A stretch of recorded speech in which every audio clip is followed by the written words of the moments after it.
नमस्कार मेरे प्रिय छात्र, मैं हूँ आपका हिंदी अध्यापक सतीश एन, SPJ HPS श्रीगृह के बच्चे। देखिए,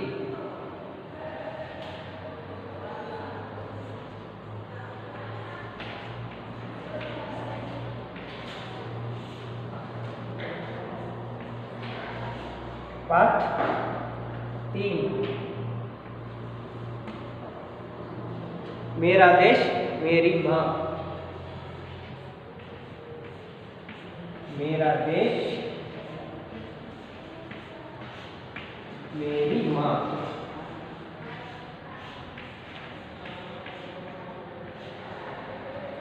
पाठ का नाम है मेरा देश मेरी माँ।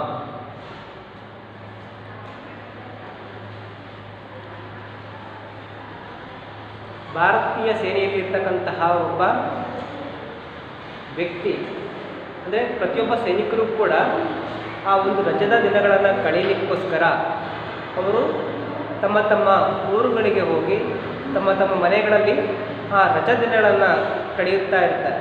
ಅಂತಹ ಒಂದು ಸಂದರ್ಭದಲ್ಲಿ ಅಚಾನಕ್ ಇದ್ದಕ್ಕಿದ್ದಂತೆ ಒಂದು ಸಂದೇಶ ಬರುತ್ತೆ.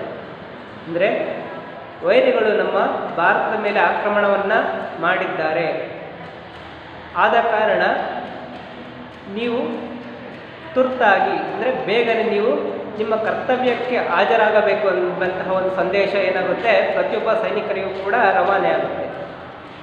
ಅಂತಹ ಸಂದರ್ಭದಲ್ಲಿ ಒಬ್ಬ ಸೈನಿಕನಾದಂಥವನು ತನ್ನ ತಾಯಿಯ ಪಾದಗಳನ್ನು ಹಿಡಿದು, ಅಂದರೆ ಆ ತಾಯಿಯ ಒಂದು ಮಮತೆಯಿಂದ ತಾಯಿಯನ್ನು ಹೇಗೆ ಬಿಟ್ಟು ಹೋಗಬೇಕು ಅಂತ ಹೇಳಿ ಗದ್ಗದಿತನಾದಂಥ ಸಂದರ್ಭದಲ್ಲಿ ಆ ತಾಯಿಯು ಆಶೀರ್ವಾದವನ್ನು ಮಾಡ್ತಾಳೆ.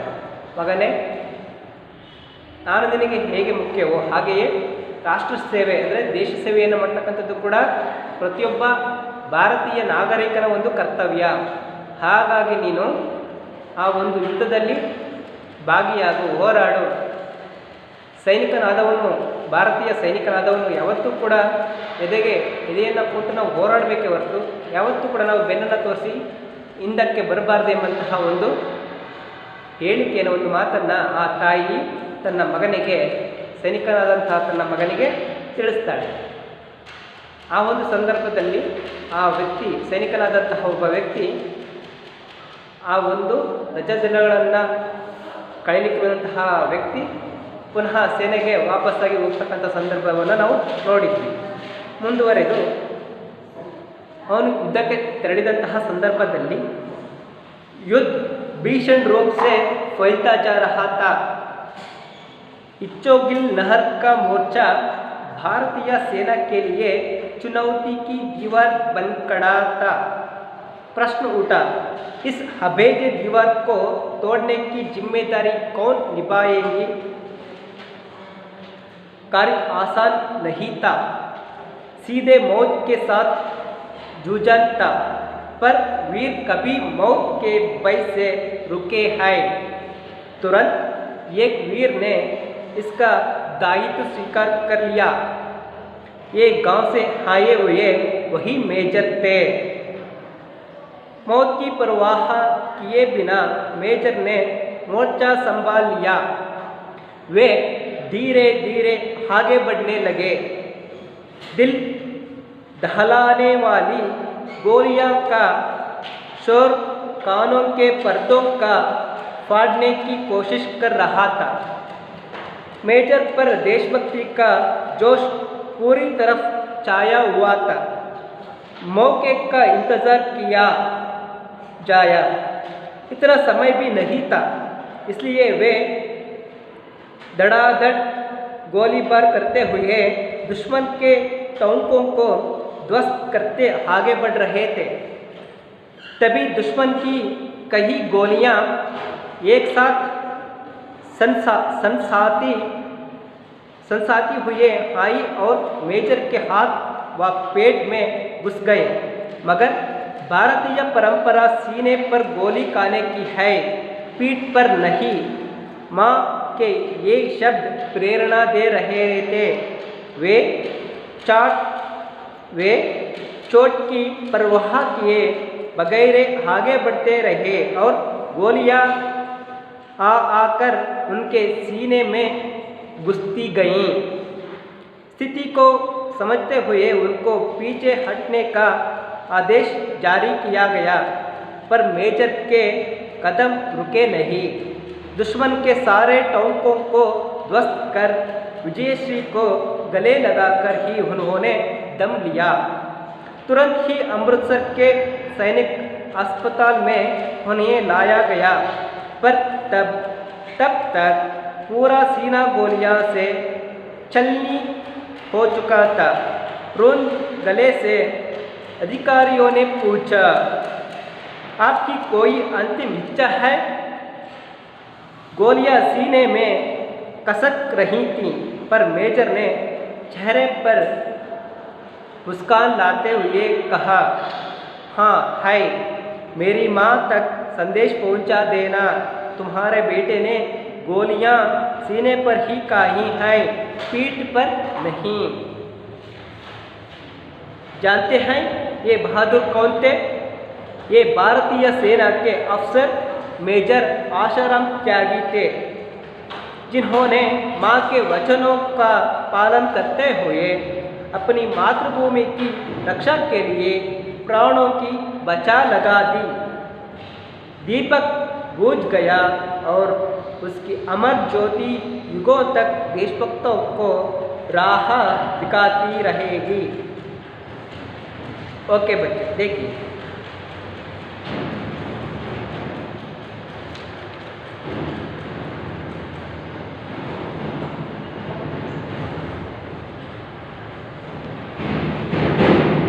मौत की परवाह किए, मौत मरण,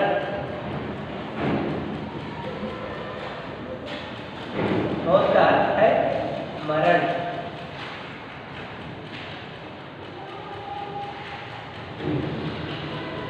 ಮರಣ ಯಾವುದೇ ಒಂದು ಭಯ ಇಲ್ಲದೆ ಆ ಒಂದು ಮೇಜರ್ ಆ ಒಬ್ಬ ವ್ಯಕ್ತಿ ಏನು ಮಾಡ್ತಾನೆ, ಮೋರ್ಚಾ ಆ ಒಂದು ಸೈನ್ಯದ ಅಥವಾ ಸೈನ್ಯದ ತುಕ್ಕಡಿಯನ್ನು ನಿಭಾಯಿಸ್ತಾನೆ। ಅವರು ಧೀರೆ ಧೀರೆ ಹಾಗೆ ಬಡ್ನೆ ಲಗೆ, ನಿಧಾನವಾಗಿ ಧೀರೆ ನಿಧಾನ,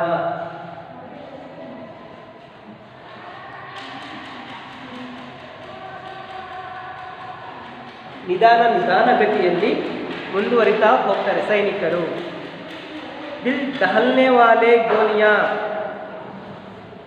ಭಯಭೀತಗೊಳಿಸ್ತಕ್ಕಂತಹ ಮದ್ದು ಗುಂಡುಗಳು ಅಂದರೆ ಬಂದೂಕಿನ ಗುಂಡುಗಳು, ಭಯಭೀತಗೊಳಿಸ್ತಕ್ಕಂತಹ ಗುಂಡುಗಳು ಆ ಒಂದು ಪರ್ವತ ಪ್ರದೇಶದ ಕಡೆಯಿಂದ ಸೈನಿಕರು ಇರುವ ಕಡೆಗೆ ಬರ್ತಾ ಇದ್ವು। ಪಡ್ನೆ ಕೋಶಿಶ್ ಕರ್ ರಹಾ ತಾ, ಅವುಗಳನ್ನು ತಡೆದು ಅವರನ್ನು ಹಿಮ್ಮೆಟ್ಟಿಸಲು ನಮ್ಮ ಸೈನಿಕರು ಏನು ಮಾಡ್ತಾ ಇದ್ರು, ಇವರು ಕೂಡ ಆಕ್ರಮಣಕ್ಕೆ ಮುಂದಾಗಿದ್ದರು। मेजर पर देशभक्ति का जोश पूरी तरह छाया हुआ था। अब गांव से आए हुए सैनिक थे ना, उस सैनिक की देशभक्ति बहुत जोश से रहता है। क्यों? दुश्मनों के साथ आक्रमण करने के लिए बहुत इच्छित होता है। किसको? उस मेजर को। मौके का इंतज़ार किया जाया, ಆ ಒಂದು ಸಂದರ್ಭದ ಇಂತಜಾರ್,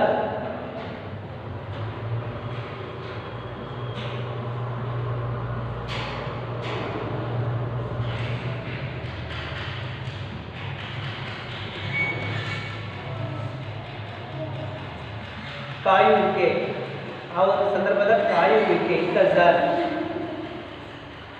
ಆ ಒಂದು ಸಂದರ್ಭದ ಕಾಯುವಿಕೆಯನ್ನು ಅವರಲ್ಲಿ ಇಮ್ಮಡಿಗೊಳಿಸಿತ್ತು।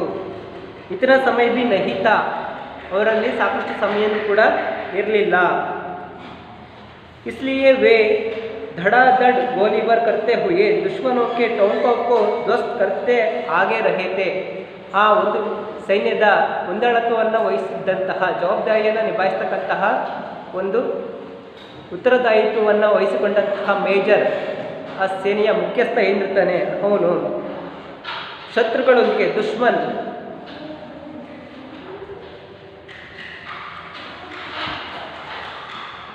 दुश्मन वैरी अथवा शत्रु विलोम शब्द जानते हैं आप?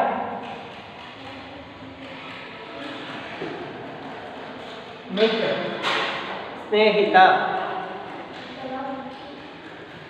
दोस्त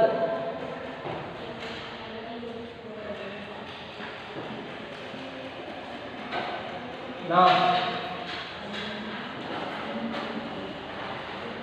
ಅಂದರೆ ಸಮಯವು ಅಲ್ಪಾವಧಿಯ ಸಮಯ ಇರುವ ಕಾರಣದಿಂದ ಆ ಒಂದು ಸೈನ್ಯದ ನಾಯಕನಾದಂಥವನು ಅಂದರೆ ಮೇಜರ್ ಸಮಯ ಇಲ್ಲವ ಎನ್ನುವ ಕಾರಣದಿಂದ ಏನು ಮಾಡ್ತಾ ಇದ್ದ, ಆ ಶತ್ರುಗಳನ್ನು ಹಿಮ್ಮೆಟ್ಟಿಸಲು ಮುಂದೆ ಹೆಜ್ಜೆಗಳನ್ನು ಇಡ್ತಾ ಗೋಲಿಗಳನ್ನು ಅಂದರೆ ಬಂದೂಕಿನಿಂದ ಗೋಲಿಗಳನ್ನು ಚಲಾಯಿಸ್ತಾ ಮುಂದೆ ಹೋಗ್ತಾ ಇದ್ದ.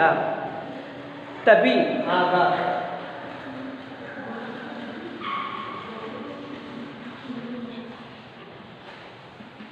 ಆಗ ದುಶ್ಮನ್ ಕಿ ಕಹಿ ಗೋಲಿಯಾ ವೈರಿಗಳ ಹಲವಾರು ಗೋಲಿಗಳು ಏಕ್ ಸಾಥ್ ಸನ್ಸನಾತಿ ಹುಯಿ ಹಾಯಿ ಒಂದರ ಹಿಂದೆ ಒಂದರಂತೆ ಮೇಲಿಂದ ಮೇಲುಗಡೆ ಬಂದು ಮೇಜರ್ ಕೆ ಹಾತ್ ವೇ ಪೇಟ್ ಮೇ ಗುಸ್ ಗಯೇ ಆ ಒಂದು ಮೇಜರ್ನ ಕೈಗೆ ಮತ್ತು ಬೆನ್ನಿನ ಭಾಗಕ್ಕೆ ಹೊಟ್ಟೆಗೆ ಏನಾಯಿತು, ಆ ಗೋಲಿಗಳು ಇದ್ದವು. ಕೈಗೆ ಮತ್ತು ಅವನ ಹೊಟ್ಟೆಗೆ ಏನಾಯಿತು, ಆ ಗೋಲಿಗಳು ಬಿದ್ದವು. ಭಾರತೀಯ ಪರಂಪರಾ सीने पर गोली खाने की है पीठ पर रही यह वाक्य उसकी माँ ने खाकर युद्ध के लिए भेजा था. उस समय उनके लिए यह बात याद आ गई. ಭಾರತೀಯ ಪರಂಪರೆಯಲ್ಲಿ ನಾವು ಯಾವಾಗಲೂ ಕೂಡ ಅಂದರೆ ಸೈನಿಕರಾದಂಥವರು ಎದೆ ಕೊಟ್ಟು ಹೋರಾಡಬೇಕು ಹೊರತು ಬೆನ್ನು ತೋರಿಸಬಾರ್ದೆಂಬಂತಹ ಒಂದು ಮಾತು ಅವರ ಒಂದು ಮನಸ್ಸಿನಲ್ಲಿ ಮೂಡಿತು. वे चोटे की परवाह किए बगैर आगे बढ़ते रहे और गोलियां कर उनके सीने में घुसती गईं. ಅವನು ಅದನ್ನು ನೆನಪು ಮಾಡಿಕೊಂಡು ಮತ್ತೆ ಏನು ಮಾಡ್ತಾ ಇದ್ದ, ಆ ಗೋಲಿಗಳು ಬಿದ್ದಿದ್ರೂ ಕೂಡ ಆ ಶತ್ರುಗಳನ್ನು ಹಿಮ್ಮೆಟ್ಟಿಸಲು ಮುಂದುವರೆದು ಯುದ್ಧವನ್ನು ಮಾಡ್ತಾ ಮುಂದುವರೆದ. स्थिति को समझते हुए उनके पीछे हटने का आदेश जारी किया गया. अब ಸೇನೆಯ ಮುಖ್ಯಸ್ಥರು ಏನು ಮಾಡಿದರು, ಆ ಒಂದು ಪರಿಸ್ಥಿತಿಯನ್ನು ಅವಲೋಕಿಸಿ ಅವನನ್ನು ಹಿಂದೆ ಬರುವಂತೆ ಆದೇಶವನ್ನು ನೀಡ್ತಾರೆ. ಪರ್ ಮೇಜರ್ ಕೆ ಕದಂ ರುಕೆ ನಹಿ ಆದರೆ ಆ ಒಂದು ಮೇಜರ್ನ ಹೆಜ್ಜೆಗಳು ನಿಲ್ಲಿಲ್ಲ. ಕದಂ ಹೆಜ್ಜೆಗಳು ನಿಲ್ಲಿಲ್ಲ. ಏನಾಗ್ತಾ ಇದ್ವು, ಅವನು ಮುಂದಕ್ಕೆ ಹೋಗ್ತಾನೆ ಇದ್ದ. दुश्मन के सारे टोंकों को ध्वस्त कर विजयश्री का गले लगाकर ही उन्होंने दम लिया. ಅವನು ಆ ವೈರಿಗಳ ಒಂದು ಶಕ್ತಿಯನ್ನು ಕುಂದಿಸಿ ಅವರನ್ನು ನಾಶ ಮಾಡಿ ನಾವು ಗೆಲ್ಲಬೇಕು ಎಂಬಂತಹ ಒಂದು ಇಚ್ಛೆಯನ್ನು ಆ ಮೇಜರ್ ಏನಾಗಿದ್ದ ಹೊಂದಿದ್ರು. तुरंत ही अमृतसर के सैनिक अस्पताल में उन्हें लाया गया. ಆ ಯುದ್ಧದ ನಂತರದಲ್ಲಿ ಆ ಒಂದು ಸೈನ್ಯದ ಮುಖ್ಯಸ್ಥನಾದಂತಹ ಮೇಜರ್ನನ್ನು ಅಮೃತಸರ ಏಕ್ ಸ್ಥಳ ಹೈ ಅಮೃತಸರ್ ಆ ಸ್ಥಳದಲ್ಲಿರ್ತಕ್ಕಂತಹ ಸೈನಿಕರ ಆಸ್ಪತ್ರೆಗೆ ಅವರನ್ನು ಸಾಗಿಸಲಾಗುತ್ತೆ. पर तब तक पूरा सीना गोलियां से चलने हो चुका था. ಅಲ್ಲಿಗೆ ಆಗಾಗಲೇ ಅವನಿಗೆ ಹಲವಾರು ಗೋಲಿಗಳು ಬಿದ್ದಂತಹ ಗೋಲಿಗಳು ದೇಹದ ಆಳಕ್ಕೆ ಹೋಗಿದ್ವು. ಪುರುವಂದೆ ಗಲೇಸೆ ಅಧಿಕಾರಿಯೋನೆ ಪೂಜಾ ಅಂದರೆ ದುಃಖ ತಪ್ತ ಅಂದರೆ ಗದ್ಗದಿತರಾಗಿ ಅಧಿಕಾರಿಗಳು ಅವರೊಂದಿಗೆ ಕೇಳಿದರು. ಏನಂತ, ಆಪ್ಕಿ ಕೋಯಿ ಅಂತಿಮ ಇಚ್ಛಾ ಹೈ, ನಿಮಗೆ ಕೊನೆಯದಾಗಿ ಯಾವುದಾದ್ರೂ ಆಸೆ ಅಂತಕ್ಕಂಥದ್ದು ಇದೆಯಾ? ಇಚ್ಛಾ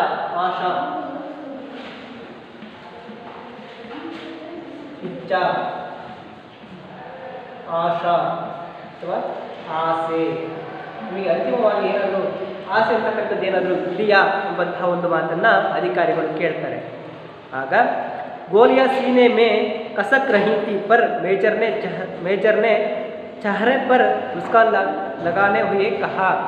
ಅವರು ಅಧಿಕಾರಿಗಳಿಗೆ ಕೇಳಿದಂತಹ ಪ್ರಶ್ನೆಗೆ ಆ ಒಬ್ಬ ಮೇಜರ್ ಮುಸ್ಕುರಾಕರ್ ಅಂದರೆ ನಗ್ತಾ ಈ ಮಾತುಗಳನ್ನು ಹೇಳ್ತಾರೆ. ಏನಂದರೆ, ಹಾಯ್ ಹೌದು ಇದೆ, ಮೇರಿ ಮಾತಕ್ಕೆ ಸಂದೇಶ ಪਹੁಂಚಾ ದೇನಾ, ನೀವು ನನ್ನ ತಾಯಿಗೆ ಒಂದು ಸಂದೇಶವನ್ನು ಪೌಂಚ್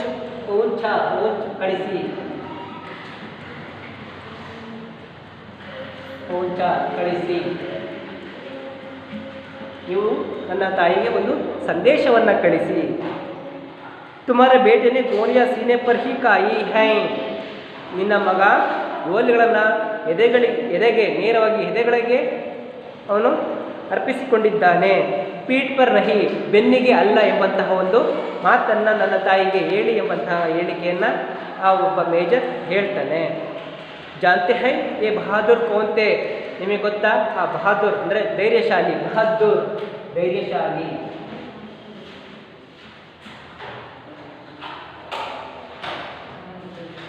ಬಹಾದೂರ್ ಧೈರ್ಯಶಾಲಿ.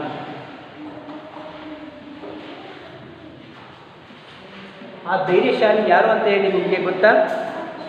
ಕೌನ್, ಯಾರು?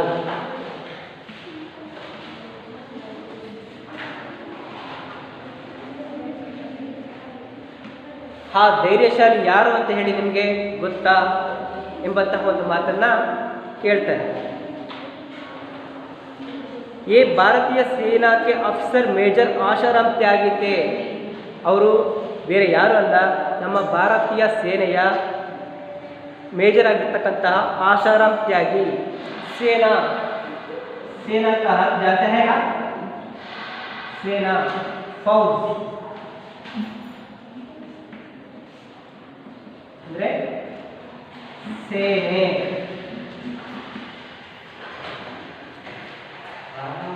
जिन्होंने माँ के वचनों का पालन करते हुए अपनी मातृभूमि की रक्षा के लिए प्राणों की बाजी लगा दी, ಅವರು ತನ್ನ ತಾಯಿಗೆ ಕೊಟ್ಟಂತಹ ಮಾತನ್ನು ಕಾಪಾಡಲಿಕ್ಕೋಸ್ಕರ ಪಾಲನ್ ಕರ್ನೆ ಕೆ ಲಿಯೆ ಅಂದರೆ ಪಾಲನ್ ಕಾಪಾಡಲು, ವಚನ್ ಮಾತು,